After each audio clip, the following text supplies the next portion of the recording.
Friends, welcome to NS classes. My name is Neetu. आज की video में हम कुछ बेसिक्स कंप्यूटर देखने वाले हैं, क्योंकि कई बार क्या होता है एग्जाम में बिल्कुल बेसिक्स से क्वेश्चन आ जाता है और हमें लगता है कि पता नहीं इतना इजी क्वेश्चन, और हम जो है उसको गलत करके आ जाते हैं। ठीक है, तो आज की क्लास में हम डिस्कस करेंगे कंप्यूटर के जो जनरल इंट्रोडक्शन पार्ट है वो डिस्कस करेंगे, प्लस जो है क्वेश्चन देखेंगे, ताकि जो है अगर इतना बेसिक से क्वेश्चन आए तो आप एग्जाम में जो है बिल्कुल भी जो है स्किप ना कर सको अपने क्वेश्चंस को, या फिर गलत ना करके आ सको। तो ये जो मैंने यहाँ पर लिखा हुआ है, यहीं से जो है आपके 5-6 क्वेश्चन बनते हैं। किस तरीके से एग्जामिनर क्वेश्चन पूछ सकता है वो हम यहाँ पर डिस्कस करेंगे। ठीक है, तो सबसे पहले देखो क्या बोल रहा है। कंप्यूटर जो है वो क्या है? मैन मेड इलेक्ट्रॉनिक मशीन है। बिल्कुल देखो कोई भी चीज है, लाइक आपका रेफ्रिजरेटर हो गया या फिर आपका ओवन हो गया, बहुत सारी चीजें। ऐसे ही कंप्यूटर भी जो है इंसान में एक इलेक्ट्रॉनिक डिवाइस ही हम उसको कहेंगे, और जो है ह्यूमन बीइंग ने उसको डेवलप किया था अपनी फैसिलिटी के लिए। ठीक है, और कंप्यूटर को यूज करते करते हम ये कह सकते हैं कि हाफ सेंचुरी हो चुकी है, लेकिन जो एबेकस हमारा आया था वो हमें तो काफी टाइम हम उसको बोल सकते हैं। ठीक है, लेकिन अगर हम बिल्कुल प्रॉपर कंप्यूटर की बात करें तो हम हाफ सेंचुरी से कंप्यूटर को यूज कर रहे हैं, लेकिन जो है पहले में जब बिल्कुल स्टार्टिंग में आया और जो बिल्कुल अभी जो हम उसको कर रहे हैं उनमें जो है दिन रात का डिफरेंस है। और अभी जो कंप्यूटर जो है इतना ज्यादा एडवांस, और आप भी देख सकते हो कि जब पहले कंप्यूटर नहीं था, आज से 15 साल या 20 साल पहले भी देखो जो ह्यूमन की लाइफ थी, और अभी कंप्यूटर के आने के बाद जो ह्यूमन की लाइफ हो गई है वो कैसे हो गई है ना। दोनों में बहुत ज्यादा चेंज आ गया है। मतलब जो काम हम काफी टाइम लगता था वो अब मिनटों में हो जाता है, बिल्कुल एक्यूरेट से। ऐसा भी नहीं है कि बहुत टाइम लग रहा है। तो यही सारी चीजें जो कंप्यूटर ने हमारे आने मतलब हमारी लाइफ में आने के बाद जो जो चेंजेस किए हैं। ठीक है, तो यहाँ पर सबसे पहले कंप्यूटर को ही डिटेल में देखते हैं कि कंप्यूटर है क्या। कंप्यूटर क्या है कि इलेक्ट्रॉनिक मशीन है जो क्या करता है, विच store read and process data. क्या करेगा? डेटा को स्टोर करवाएगा। ऑब्वियसली स्टोर करवाने के लिए आप कंप्यूटर में क्या पढ़ते हो? मेमोरी पढ़ते हो ना, जिसमें फिर आपकी प्राइमरी मेमोरी अलग आ जाती है, सेकेंडरी मेमोरी अलग आ जाती है। लेकिन ऐसा तो नहीं है ना कि ये बिल्कुल स्टार्टिंग से ही है, ऐसा तो नहीं है। पहले तो बिल्कुल एक थोड़ी सी इतनी सी मेमोरी होती थी जिसकी वजह से हमें इतनी सारी प्रॉब्लम्स होती थी, जो मैं हम पढ़ भी चुके हैं। फिर अगर आपको डाउट है तो भी आप मुझे बता सकते हो। ठीक है, तो स्टोर कर सकते हैं, रीड कर सकते हैं, और रीड करने के बाद हम क्या करवाते हैं, प्रोसेस करवाते हैं, सीपीयू को देते हैं, है ना। ऑपरेटिंग सिस्टम में देखा था ना कि कुछ भी मुझे एग्जीक्यूट करवाना है, प्रोसेस करवाना है, तो रनिंग में अगर प्रोसेस जाती है तो कहाँ पे जाएगी? सीपीयू के पास जाएगी ना। Process data to meaningful information, ताकि जो हमारा जो डेटा है जो अनऑर्गेनाइज्ड वे में है, जो मतलब डेटा हमें कहीं कहीं से जो हमने कलेक्ट किया है उसमें कुछ नंबर भी हैं, कुछ अल्फा न्यूमेरिक भी है, कुछ स्पेशल कैरेक्टर भी हैं, उसको हमने जो है इकट्ठा किया है, लेकिन वो अरेंज वे में नहीं है, वो हम क्या करते हैं, प्रोसेस करवाते हैं। और जब हमें आउटपुट मिलती है तो वो एक एज ए मीनिंगफुल इंफॉर्मेशन मिलती है। वो जो हमें आउटपुट जो इंफॉर्मेशन होगी वो एक ऑर्गेनाइज्ड वे में होगी। क्लियर है? ठीक है, तो यहाँ पे meaningful information as a output. तो आउटपुट को आप क्या बोलोगे? इंफॉर्मेशन जो है वो आपकी क्या होगी? एक मीनिंगफुल होगी। ठीक है, तो यहाँ पे अगर बोले कि जो इंफॉर्मेशन है वो जो क्वेश्चन आ सकता है कि जो इंफॉर्मेशन है वो ऑर्गेनाइज होती है या अनऑर्गेनाइज्ड होगी। ठीक है, तो हमेशा ध्यान रखना जो आपको इंफॉर्मेशन एज अ आउटपुट मिलेगी वो हमेशा एक ऑर्गेनाइज्ड वे में होगी। अगर डेटा पूछे तो डेटा जो है वो आपका अनऑर्गेनाइज्ड होता है। ठीक है, क्लियर है? जो आप डेटा एज ए इनपुट दोगे वो आपका क्या होगा? और अनऑर्गेनाइज्ड होगा, लेकिन जो आपको लास्ट में जो इन्फॉर्मेशन मिलेगी वो ऑर्गेनाइज्ड वे में मिलेगी। ठीक है, सबसे पहला क्वेश्चन ये बनता है कि जो आपका कंप्यूटर है वो कैसा डिवाइस है। तो हमेशा याद रखना कि वो क्या है, एक इलेक्ट्रॉनिक डिवाइस है। ठीक है, तो क्लियर है यहाँ तक बिल्कुल क्लियर है। उसके बाद देखो इसकी स्पीड वेरी फास्ट, बहुत ज्यादा फास्ट होती है। सबको पता है कंप्यूटर की स्पीड बहुत फास्ट है, और इसी वजह से जब हम मेमोरी का कंसेप्ट लेके आए थे, लाइक हमारी मेन मेमोरी में जो है आपकी रैम हो गई, उसके बाद जो है फिर हम कैश को लेकर आए, ताकि जो है और ज्यादा हम उसको फास्ट वे में सीपीयू और उसकी जो स्पीड है उसको मैच करवा सकें। ठीक है, तो बहुत ज्यादा फास्ट होती है, डज नॉट मेक मिस्टेक, तो ये मिस्टेक नहीं करता। लेकिन अगर आपको एक चीज ध्यान रखनी है, अगर आप गलत इनपुट दोगे तो आउटपुट भी आपको गलत ही मिलेगी। अगर क्वेश्चन आ जाए कि अगर आप इनपुट गलत दे रहे हो, क्या आउटपुट आपको एक्यूरेट मिलेगी, मतलब बिल्कुल सही मिलेगी, तो इसका आंसर नहीं होगा। अगर आप आउटपुट गलत दे रहे हो तो आपको जो इनपुट अगर आप गलत दे रहे हो तो आपको जो आउटपुट मिलेगी वो भी हमेशा आपको क्या मिलेगी? इनकरेक्ट मिलेगी। ठीक है, क्लियर है यहाँ तक? And but its capacity is limited. तो आपको ये चीज ध्यान रखना है, क्वेश्चन आ जाए कंप्यूटर की जो कैपेसिटी है वो लिमिटेड होती है, अनलिमिटेड होती है, क्या होती है, इस तरीके को एग्जामिनर क्वेश्चन पूछ सकता है। तो कंप्यूटर की जो कैपेसिटी होगी वो हमेशा यहाँ से क्या होगी, लिमिटेड होती है। तो ये चीज आपको बिल्कुल ध्यान रखनी है। उसके बाद देखो, it is made of English word. तो कंप्यूटर जो है वो किस वर्ड से मिलकर बना है, तो हमेशा ध्यान रखना कंप्यूटर जो है वो इंग्लिश वर्ड से बना है, दैट इज कंप्यूट। क्लियर है? क्लियर है यहाँ तक कम से कम आपके 7-8 क्वेश्चन कवर हो गए हैं। कौन कौन से हैं? कंप्यूटर क्या है? एक इलेक्ट्रॉनिक मशीन है। जब आप डेटा जो है एज ए इनपुट दोगे वो कौन से वे में होता है? अनऑर्गेनाइज्ड वे में होता है। जब आपको इन्फॉर्मेशन मिल जाती है, यानी कि जो मीनिंगफुल इन्फॉर्मेशन मिलेगी वो क्या होती है? ऑर्गेनाइज्ड वे में होती है। ठीक है।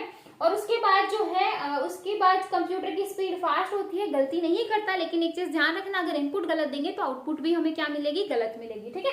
उसके बाद देखो, इसकी कैपेसिटी जो है वो लिमिटेड होती है। और ये कौन से वर्ड से मिलके बना है? इंग्लिश के वर्ड से मिलके बना है, दैट इज कंप्यूट। यहाँ तक क्लियर है? उसके बाद देखो, it operate under the control of set of instruction that is stored in memory unit. जितनी भी ये क्या करवाता है, जितने भी इंस्ट्रक्शन है उनको कंट्रोल करवाता है, और उसको हम कहाँ स्टोर करवाते हैं? आपकी मेमोरी यूनिट में। ठीक है। मेमोरी यूनिट में आपको क्लियर बहुत ज्यादा अच्छे से करवा चुकी हूँ। अब देखो, अब यहाँ पर अगर हम डेफिनेशन की बात करें कंप्यूटर की, तो कंप्यूटर की डेफिनेशन क्या होगी? कंप्यूटर क्या करता है? एक्सेप्ट करता है data from as a input, और फिर उसको क्या करेगा? प्रोसेस करवाएगा, देन वो आपको क्या कर देगा? आउटपुट दे देगा। ठीक है। तो नॉर्मल हम यही पढ़ते हैं। तो डायग्राम आपने ये किया होगा, इनपुट देता है, फिर देन क्या करेगा? प्रोसेस करेगा, और लास्ट में हमें क्या मिलती है? आउटपुट। हमेशा आपने यही डायग्राम देखा होगा, है ना? तो यहाँ से आपको बिल्कुल जो कंप्यूटर का जो बेसिक है, कंप्यूटर का जितना भी बेसिक है वो आपको क्लियर हुआ होगा। अब अगर क्वेश्चन आ जाए कि जो डेटा होता है वो आपका कौन कौन सी फॉर्म में होगा? डेटा जो है वो आपका न्यूमेरिक भी होता है। न्यूमेरिक आपको क्या, न्यूमेरिक में आप क्या बोलोगे? 0 1 2 3 जो आप नंबर्स लेते हो। ठीक है। और उसके बाद जो आपका डेटा है वो अल्फा न्यूमेरिक भी होता है। ठीक है। अल्फा न्यूमेरिक में आपका क्या हो जाएगा? जो ABCD हैं, जो आपके स्पेशल कैरेक्टर्स हैं, वो अल्फाबेट्स, ये सारी चीजें जो हैं वो आपके कहाँ पर आ जाएंगी? डेटा के अंदर। ठीक है। तो इस तरीके का डेटा पूछ सकता है, डेटा आपका क्या क्या किस किस फॉर्म में होगा, तो आपको पता होना चाहिए। नंबर्स की फॉर्म में, अल्फा न्यूमेरिक की फॉर्म में, स्पेशल कैरेक्टर की फॉर्म में। ठीक है। क्लियर है? उसके बाद जो है क्वेश्चन आ सकता है कि जो इंस्ट्रक्शन साइकिल है, ठीक है, जो हाँ जी, डेटा जो है वो आपका 3 तरीके का हो सकता है। डेटा जो है हम नॉर्मल अगर हम इसकी डेफिनेशन की बात करें तो कलेक्शन ऑफ रो फैक्ट्स बोलते हैं। ठीक है। तो इसको हम 3 तरीके से बोल सकते हैं, न्यूमेरिक डेटा, अल्फाबेटिक डेटा और अल्फा न्यूमेरिक डेटा। ठीक है। तो आप सोच रहे हो कि अल्फाबेटिक और अल्फा न्यूमेरिक, तो जो अल्फा न्यूमेरिक है वो न्यूमेरिक एंड अल्फाबेटिक दोनों से मिलकर बना है। तो न्यूमेरिक में आपका क्या हो जाएगा? 0 से 9 जो नंबर्स होते हैं, मतलब 9 फिक्स नहीं रहेगा, जो आपके नंबर्स हैं 0 1 2 3 ये आपके यहाँ पर न्यूमेरिक में आ जाएंगे। अल्फाबेट्स में लाइक आपका ABCD ये सारी चीजें आपके कहाँ पर आ जाएंगी? अल्फाबेटिक में आ जाएंगी। अल्फा न्यूमेरिक में आपका न्यूमेरिक वाला क्वेश्चन भी आएगा, अल्फाबेटिक भी आएगा, स्पेशल कैरेक्टर भी आएंगे। ठीक है। तो ये सारी चीजें आपकी कहाँ पर आ जाती है? अल्फा न्यूमेरिक में। तो कई बार ये क्वेश्चन भी आ सकता है, तो आपको ये चीज अच्छे से पता होनी चाहिए कि जो डेटा है वो कितने अलग अलग तरीके का हो सकता है, जरूरी नहीं है कि एक ही टाइप का हो। ठीक है। उसके बाद क्वेश्चन क्या आता है? क्वेश्चन पूछ लेगा कि रीअरेंज करो जो इंस्ट्रक्शन की साइकिल है, सबसे पहला कौन सा स्टेप होगा, फिर कौन सा होगा, फिर कौन सा होगा। जो टोटल है आपके 3 तरीके से होता है। पहले जो आपकी इंस्ट्रक्शन होगी हम उसको फैच करते हैं, देन हम डिकोड करेंगे, और उसके बाद हम क्या करवाएंगे? एग्जीक्यूट करवाएंगे। ठीक है। तो कई बार जो है इसका सीक्वेंस पूछ लेता है एग्जाम में, सीक्वेंस पूछेगा और आपको 4 ऑप्शन दे देगा और इनको ही आगे पीछे करता रहेगा कि पहले डिकोड करेंगे, देन फैच करेंगे, देन एग्जीक्यूट करेंगे, या फिर बोलेगा execute then fetch then decode, इस तरीके से। तो कंफ्यूज नहीं होना है, सबसे पहले डेटा को फैच किया जाता है, देन डिकोड करेंगे, और उसके बाद हम क्या करेंगे? एग्जीक्यूट करेंगे। तो क्लियर है यहाँ से? उसके बाद क्वेश्चन आता है component of CPU। CPU that is, यानी कि हम क्या करवा रहे थे? इनपुट कर रहे थे, इनपुट के बाद प्रोसेस हो रही थी, प्रोसेस से हमें आउटपुट मिला था। ये जो प्रोसेस है दैट इज CPU है। और इस CPU में आपके कौन कौन से जो है कंपोनेंट होते हैं? कई बार ये क्वेश्चन आया है, बहुत ही ज्यादा इंपॉर्टेंट है, और आपको ये बहुत अच्छे से पता होना चाहिए कि यहाँ पर जो CPU के कंपोनेंट होंगे ये आपके कौन कौन से होते हैं? ALU यानी कि arithmetic logical unit, control unit और कई बार रजिस्टर्स भी होते हैं। तो अगर 3 ऑप्शन दे रखे हैं तो आप इन तीनों पे टिक करके आओगे। अगर ये 2 है ALU एंड कंट्रोल यूनिट तो आप इन पे टिक करके आओगे, लेकिन आपको यहाँ से ये जो है बिल्कुल देखने को मिलेगा। ठीक है, तो ALU की फुल फॉर्म भी आ सकती है अरिथमेटिक लॉजिक यूनिट। CU की फुल फॉर्म भी आ सकती है। CU की फुल फॉर्म क्या होगी? Control unit. और ये जो 2 बेसिक जो है कंपोनेंट हैं आपके किसके? CPU के। ठीक है, और इसके अंदर रजिस्टर्स भी हम बोलते हैं। ठीक है, तो यहाँ से क्लियर है। देन नीचे आपकी मेन मेमोरी आ जाएगी, इनपुट दोगे, देन प्रोसेसिंग होगी और आपको फिर क्या मिल जाएगी? आउटपुट मिल जाएगी। यही आपका पूरा जो है कंप्यूटर है उसका यही फंडा होता है।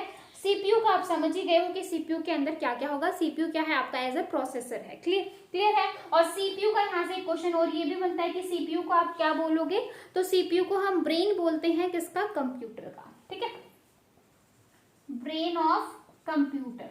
कई बार ये क्वेश्चन भी आ सकता है CPU क्या है? CPU एक क्या है? तरीके की चिप है। तो इस तरीके के कई क्वेश्चन बन सकते हैं और बहुत ही बेसिक्स हैं। मतलब जो चीजें हम नहीं भी पढ़ते, मतलब इग्नोर कर देते हैं कि ये कहाँ से आएंगी, लेकिन कई बार अब जो है कंपटीशन इतना टफ है, जो क्वेश्चंस रिपीटेड हैं उनको ना सोच के जो एग्जामिनर है वो बेसिक्स जो है चीजें उठा रहा है, ताकि बच्चा इतनी थ्योरी नहीं पढ़ता, इसलिए क्या कर रहा है? बेसिक्स चीजें उठा रहा है। तो इसलिए मैं यहाँ पर बेसिक इसलिए पढ़ा रही हूँ ताकि आपको जो कंप्यूटर है वो बहुत अच्छे से एक तरीके का पता होना चाहिए कंप्यूटर में क्या क्या है। ठीक है, तो CPU क्या हो गया? Brain of computer. CPU के मेन कंपोनेंट क्या हो गए? और CPU क्या है? एक चिप है। ठीक है, क्लियर है। अब देखो क्वेश्चन आ सकता है GIGO क्या है? GIGO की फुल फॉर्म भी आ सकती है। GIGO क्या होगा? Garbage in garbage out. क्या होता है? Garbage in garbage out. तो ये हमारा इसकी जो मेन, अगर मैं डेफिनेशन की बात करूं तो कंप्यूटर सिस्टम में जो हम आउटपुट यानी कि इनपुट देते हैं, डिपेंड करता है कि हम कितनी क्वालिटी की इनपुट दे रहे हैं। जैसे कि मैंने बोला था, अगर हम गलत इनपुट देंगे तो आउटपुट भी हमें गलत ही मिलेगी। तो कई बार क्वेश्चन ये आ सकता है GIGO से। एक तो फुल फॉर्म आएगी, आ सकती है। ठीक है, नेक्स्ट क्वेश्चन क्या पूछ सकता है कि GIGO जो है किससे रिलेटेड है? तो ये कंप्यूटर की एक्यूरेसी से रिलेटेड है। किससे रिलेटेड है? एक्यूरेसी से। कैसे है? अगर इनपुट अगर आप अच्छी दोगे तो आउटपुट भी तो आपको एक अच्छी ही मिलेगी। अगर आप इनपुट सही दे रहे हो तो आउटपुट भी तो बिल्कुल एक्यूरेट मिलेगी। एक्यूरेसी की तो बात कर रहे हैं। अगर इनपुट ही गलत दे दी तो एक्यूरेसी क्या होगी? बिल्कुल भी नहीं होगी। तो GIGO जो है वो किससे रिलेटेड है? आपका कंप्यूटर में एक्यूरेसी से रिलेटेड है। GIGO की फुल फॉर्म क्या होगी? Garbage in garbage out. ठीक है, तो ये था पूरा कंप्यूटर का। यहाँ पर हमने कोई इनपुट आउटपुट डिवाइसेस डिस्कस नहीं किए कि इनपुट डिवाइस क्या होंगे, कंप्यूटर की कोई हिस्ट्री डिस्कस नहीं की है, लेकिन कंप्यूटर का जो मेन जो डेफिनेशन थी, कहाँ कहाँ से क्वेश्चन बन सकते हैं, मेन चीजें क्या है, वो हमने डिस्कस की है। ठीक है, तो आई होप आपको आज का पूरा सिनेरियो अच्छे से समझ में आया होगा। आया है तो प्लीज चैनल को एक लाइक और सब्सक्राइब करना बिल्कुल मत भूलिएगा। तो फिर मिलेंगे ऐसी नई वीडियो के साथ, तब तक के लिए बाय एंड थैंक यू।